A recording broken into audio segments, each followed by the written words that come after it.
The greatest tragedy in life is not death, but a life without a purpose, says Miles Monroe. And the famous Benjamin Franklin said, most people die at 25. It's just that they aren't buried until they are 75. This death we talk about is not physical death. It's a death to the expression of their purpose and their divine assignment. Your purpose is the reason why you were born. Your purpose is the problem you were sent to the earth to solve. So not giving expression to your purpose is as good as death. My question to you today is, are you really alive or are you dead?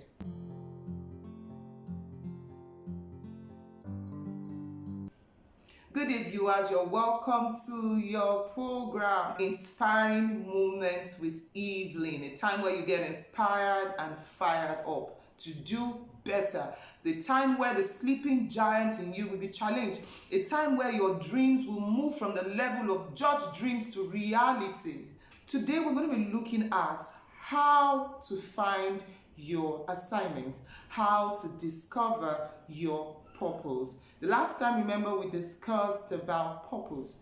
And remember, we talked about the wealthiest spot on earth. We said wealthiest spot on earth is not the rich sea deposits in the Caribbean, neither is it the oil of Nigeria or the gold mines of South Africa. We said the wealthiest spot on earth is the cemetery, because in the cemetery are visions that were never born. In the cemeteries were dreams, great dreams, huge dreams that died as nightmares. The cemetery are great men and women that died as non-entities. Why? They refused to discover their divine assignment. That's why today we shall be taking our time to find out how to discover our assignment. What makes you different from another person is not your skin color, it's not your sex, it's not your age, it's not even your culture or your race. What makes you different from the other person is your assignments. Our assignments are points of distinction. It's what makes us different from somebody else.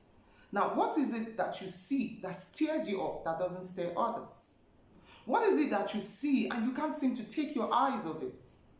What is that thought that sneaks into your heart and you just find yourself dwelling on it and it becomes so strong that others hardly think about? That's your point of distinction. That's why the worst thing that can happen to you is to ever wish you were somebody else or try to be like somebody else, because what you're doing is a disservice to yourself. You are robbing the world of the opportunity to experience you. Don't forget, like we said in our introduction, that your assignment is the problem you are sent on earth to solve. Imagine if the Nelson Mandela of South Africa refused to heed to his assignments. What would have happened today? So when you refuse to discover your true self, you are doing an injustice, because you are robbing them of the opportunity to enjoy the solution you were sent on earth to change. Everyone born, including you and I, are born as problem solvers. We are born as solution providers. Many challenges the world is going on today only because, to a large extent, those who have the solutions are yet to discover it. The major reasons nations, countries, individuals, communities are going through the challenge they are going through. Talk about the likes of the great Chadwick Boseman, the Wakanda King of Black Panther. Now, prior to the release of Black Panther, we had a situation where we had depicting blacks as destitute, relegated persons. We never really had a picture that gave us a true picture of a hero, a great hero.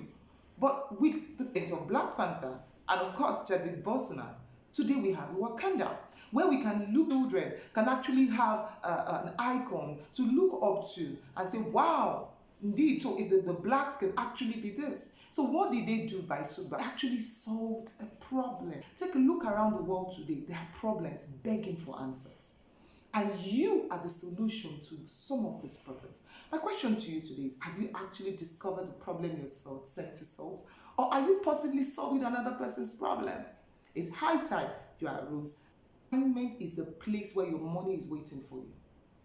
As a matter of fact, money is a verification of your assignments. Now, do you want to talk about the net worth of the likes of Nelson Mandela when he was alive, or the likes of Miles Monroe, or the likes of the Bossman, and many other people? Why? Because they were in the place of their assignment. If you have been assigned to the field of agriculture, and you are in the field of you're simply not in your place. Then that's why you find out that where others seem to do well, enjoy struggling. Sometimes if you find yourself struggling too hard on one particular thing, it's high time you sat with and ask yourself, am I really in my assignment? Because money is a byproduct of your assignment. It's a verification to show that this is what you are born to do. This is what, and mind you, you can be retired from your job, but you can't be retired from your assignments. Or have you ever heard of a mango tree retiring from bearing seeds? No, because the assignment of a mango tree is to bear seeds. So your assignment is in you, and that is where your money is. Enough to discover your assignment for your purpose. My first question is the first way tears affect you. Mother Teresa, a missionary, was sent to Calcutta, where she functioned as a teacher. But at a point, she became so touched. She saw the poor and the destitute and the sick in that place she was sent to. Her career was actually teaching, but her assignment was to help the poor in that community. She said at the point she couldn't bear the pain of watching them go through that pain and that poverty. So whose tears is it that you see that affect you? Are you moved by the tears of those who have been victims of rape? Are you moved by the tears of those who have been in one form of injustice or the other? Are you moved by the tears of the sick? That can be an indication that you ought to be in the field of medicine. So my question to you today is, whose tears affect you? It might not affect others, but you are not just comfortable with it. That's a key to finding your assignments. How do you find your assignment too? Whose success matters to you? We have many successful people in many fields of endeavors, but there are some persons whose success, it stands out for you. You get so inspired by it, you get so blown away by it, to the point that even people around you wonder, what is it about this thing, this person, or this person's success that you're just so connected with? It might be a proof of your assignment. So it's high time you sit down and ask yourself, whose success matters to me? Some people can't just get over the success of Dangote. Some can't get over the success of Otedola. Some can't get over as the first Black American president. This might be a call to you. So whose success actually moves you the most? It's a key to finding your assignment. Your assignment, point 3. Whose enemies are you willing to confront? You're not just moved by their tears, but you are moved by their enemies. You want to confront. You actually want to stand in the gap for them. That's a clue to your assignment.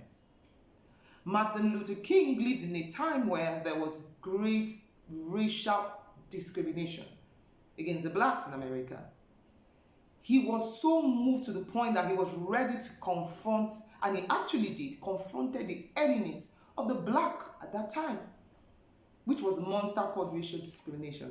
And of course, you know it in the popular speech, I have a dream that one day my 3 little children will go in a group where they are not judged by the color of their skin, but by the content of their character. He was so angry at that, and he was willing to confront the enemies of the blacks. So whose enemies are you willing to confront? The end of South Africa during the times of Mandela was the apartheid, the discrimination, the prejudice against them. And he actually arose to the point that for this cause, Mandela was charged to court. And then he gave a speech. And at the end of his speech, he said something. Something significant that I'd like to read out to us. He said, it is an ideal, talking about the appetite, the struggle against appetite. He said, it is an ideal which I hope to live for and achieve. But, my Lord, if need be, it is an ideal for which I am prepared to die. He was ready to confront the enemies of time to the point of death. Whose enemies are you willing to confront? That's a clue to your assignment. How to discover your assignments. What makes you angry? What is it that others overlook but makes you angry? Your anger is a revelation of your assignment. Concerning Moses in the Bible, Moses was so angry at the oppression of the people. He was so angry that even as a prince, he was ready to stake his position for his assignments. What makes you angry? Whatever makes you angry, you were born to correct. Whatever makes you angry, you were born to change. You were born to do something about it.